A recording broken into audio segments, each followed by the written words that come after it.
After the phenomenal success of Street Fighter II and Mortal Kombat, it's no surprise that in 1995, fighting games were the most popular video game genre.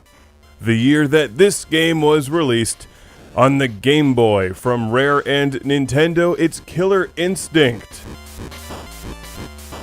Probably better known for the arcade and Super Nintendo versions, but here it is on the small screen. Here it is on the big screen, played with the Super Game Boy. They give you that nice colorful frame around the outside of the fighting action and add some color here and there.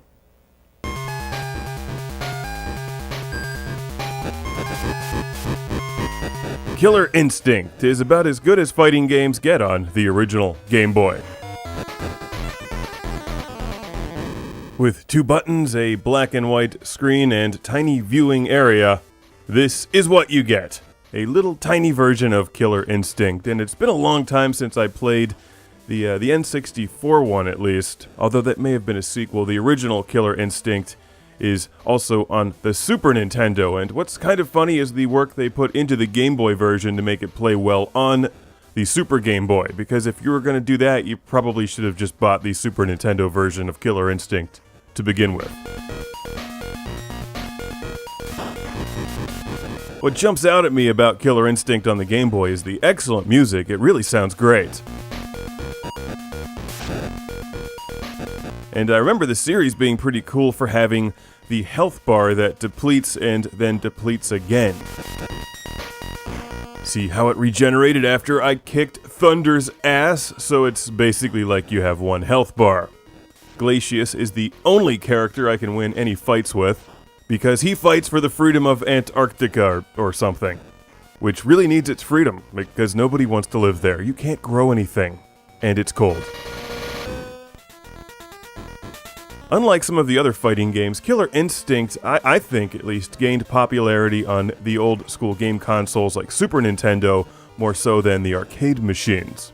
So I'm not allowed to call it a Mortal Kombat knockoff, even though that's exactly what it is. It has a very similar style and feel with the button combos, more so than Street Fighter, and there's finishing moves if you know them. I just don't recall seeing a Killer Instinct machine anywhere but being surrounded by Street Fighter, Mortal Kombat, and of course, Pit Fighter. I also remember the N64 version of this being really good. So the Game Boy one is, well, it's kind of disappointing, but not awful. If you had this cartridge back in the day, I imagine you would have been pretty happy with it. It doesn't do anything wrong, it's just how good can fighting games really be on the Game Boy? Probably about this good. Killer Instinct is one of the better fighting games on the Game Boy, with excellent music and predictable controls, but it's kinda hard to pull off special moves with the little D-pad on the Game Boy Advance. If you like Killer Instinct, I would recommend the Super Nintendo version, or the arcade machine, which is not as portable as the Game Boy.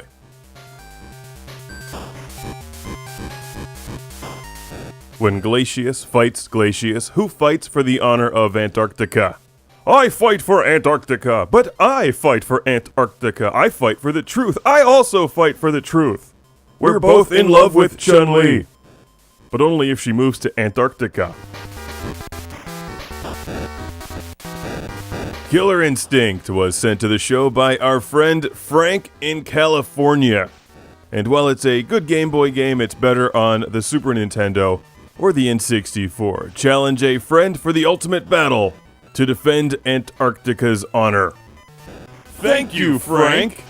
I actually like Blanca.